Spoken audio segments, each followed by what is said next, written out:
ज्योतिषाम वितज्योतिस्तमसा परमुच्यते ज्ञानम ज्ञेयम ज्ञानगम्यम हृदय सर्वस्व विश्चितम। कहते हैं वो परमात्मा सभी प्रकाशमान जितने वस्तुएं हैं उन प्रकाशमान वस्तुओं का भी प्रकाशक है वो परमात्मा, वो परब्रह्म। ज्योतिषाम भी ज्योति ही, प्रकाशमान जितनी भी वस्तुएं उनको भी प्रकाशक वही है। सूर्यस्याय भवे सूर्यो ह्याग्नि यग्नि प्रभु प्रभु, वाल्मीकि रामायण में आया हुआ है। भगवान राम को कहा गया है कि वो सूर्य के भी प्रकाशक हैं, सूर्य के भी सूर्य हैं। अग्नि के भी, अग्नि में जो दाहक शक्ति है वो भगवान राम के कारण। ह्याग्नि यग्नि प्रभु प्रभु, वो जितने प्रभु हैं जितने स्वामी उनके भी स्वामी है वो। तो वही बात गीता में आई है कि वो ब्रह्म ज्योतियों का भी ज्योति है, माया से अत्यंत परे कहा जाता है। ज्ञानम ज्ञेयम, केवल ज्ञानम ज्ञेयम, केवल ज्ञान के द्वारा ही जानने योग्य है, केवल ज्ञान के द्वारा बोध स्वरूप है। ज्ञानगम्यम, ज्ञानगम्य जय रघुराई रोज गाते हो, ज्ञानगम्य है, तत्व ज्ञान से प्राप्त करने योग्य है। इति क्षेत्रम तथा ज्ञानम ज्ञेयम चोक्तम समासता मद्भक्त एतद् विज्ञाय मद्भावायोपपद्ये। बस कहते हैं इस तरह को समझ लीजिए, तो जो फिर इस तरह समझ करके जब आप भक्ति को प्राप्त करेंगे, अथवा मेरे भक्त बन गए हो तो भी क्षेत्र ज्ञान और जानने योग्य इस सारे विषय को समझ करके जब मेरा भक्त समझ लेता है तो फिर मद्भावाय उपपद्यते, मेरे स्वरूप को प्राप्त कर लेता है, भगवान के स्वरूप को प्राप्त कर लेता है। ऐसा है। प्रकृतिम पुरुषम चैव विध्यनादि उभावपि विकारांश गुणांश विद्धि प्रकृति संभवान। कहते हैं प्रकृति और पुरुष इन दोनों को ही तुम अनादि जानो। प्रकृति और पुरुष को तुम, जिससे पूरा संसार की निर्मिति है सृष्टि की, कहते हैं उसको तुम अनादि जानो, पता नहीं कब से है ये। और विकारांश गुणान प्रकृति संभावना एवं विधि, और राग द्वेष आदि जो विकार हैं, जो त्रिगुणात्मक विकार, रजोगुण तमोगुण समोगुण है, तमोगुण सतोगुण रजोगुण है, ये त्रिगुणात्मक जो सृष्टि है उसको प्रकृति से उत्पन्न जानो आप। लोग कह देते हैं, इसलिए भगवान लोग कह देते हैं कि आगे भगवान कहते हैं कि कुछ संसार में कुछ नहीं, केवल सारा कुछ खेल तीनों गुणों का है। रजोगुण तमोगुण सतोगुण, रजोगुण आ गया आपको क्रोध आ जाएगा, तमोगुण आ गया अब आलस में, प्रमाद में, निद्रा में, इसमें चले गए, सतोगुण आ गया एकदम आप सचेत रहेंगे, हर क्षण क्षण में सचेत रहेंगे, निरंतर आत्मावलोकन करते रहेंगे। तो फिर लोग कहते हैं कि भगवान सब कुछ भगवान करता है, इसलिए कह देते हैं कि सृष्टि जो है, प्रकृति जो है, प्रकृति पुरुष भगवान से हैं और उससे तीनों गुण पैदा होते हैं, उसी से राग द्वेष पैदा होता है। लोग कहते थे भैया बोलचाल की भाषा में कि भगवान सब कर रहे हैं, इसलिए नहीं करते तुम ही आओ। कार्य कर्ण कर्तृत्व हेतु प्रकृति रुच्यते पुरुषा सुख दुखानाम भोक्तृत्व हेतु रुच्यते। कहते हैं प्रकृति जो है कार्य और कर्ण को उत्पन्न करने में ये हेतु बनती है। प्रकृति कार्य और कर्ण को उत्पन्न करने में ये प्रकृति सहायक बनती है। जैसे कार्य के गुण हमेशा कारण में आ जाएंगे, कार्य के गुण हमेशा आ जाएंगे कारण में। जैसे कि पंचमहाभूत हैं तो आकाश, वायु, अग्नि, जल और पृथ्वी, ये पांच तत्व हो गए। ये क्या हो गए? कार्य हो गए, कार्य द्रव्य हो गए। और इनसे उत्पन्न होगा क्या? शब्द, स्पर्श, रूप, रस, गंध, इनसे उत्पन्न हो, इनके गुण जरूर रहेंगे।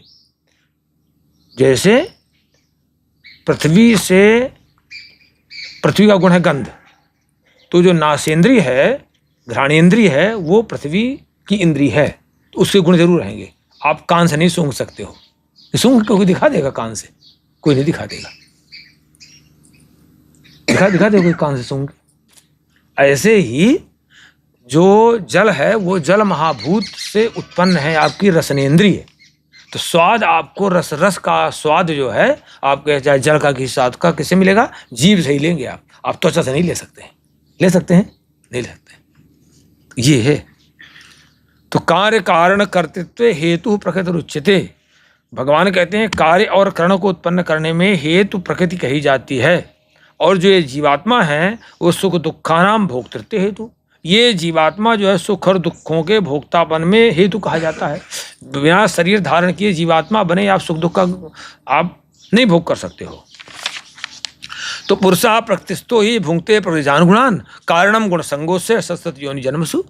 प्रकृति में स्थित ही पुरुष जो है प्रकृति से उत्पन्न त्रिगुणात्मक पदार्थों को भोगता है। ये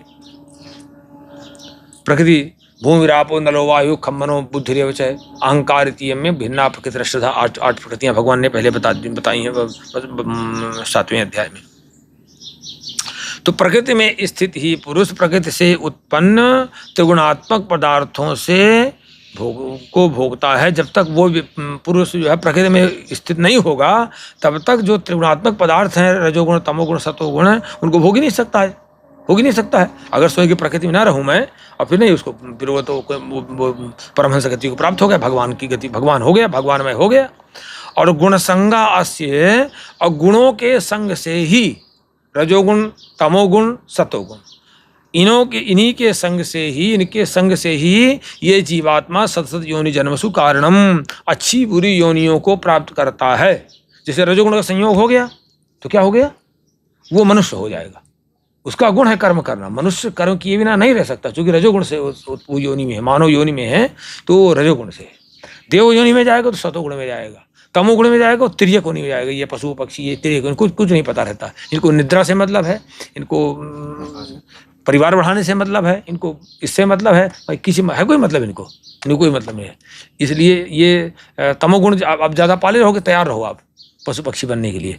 रजोगुण है तो मनुष्य योनि बनेगा ही, कर्म करते रहिए, लेकिन कर्म भगवान में हो। शतोगुण में जाना है तो देव हो जाओगे आप, भगवान की गति पहुँच, भगवान में भगवत में हो जाओगे, वो रास्ता बन जाएगा। ऐसा है। उपदृष्टानुमंता जय भरता भोक्ता महेश्वर परमात्मे चाप्युक्तो देहेस्मिन् पुरुषः परः। भगवान के इस शरीर में ये जो आत्मा है ये परमात्मा ही है, ये परमात्मा ही है। उपदृष्टा साक्षी, यही साक्षी भाव से देखता रहता है इसको। उपदृष्टा साक्षी भाव से देखता रहे, जैसे कि किसी का मर्डर कर ले, जज भी बैठा हो तो जज के साक्षी भाव से देखता रहेगा, उसे कुछ नहीं कर सकता है, कुछ नहीं कर सकता है। तो इसी तरह से जो ये जज है ये साक्षी भाव देखता, तुम खूब करो, ये देखता रहेगा साक्षी भाव से, बाकी तुम्हें भोगोगे। तो यथार्थ, लेकिन क्या करता है इसका काम एक बहुत अच्छा है, अनुमंता। जिस समय आप सही बुरा काम करोगे, सही काम करोगे तो तुरंत ये अनुमति दे देगा आपको।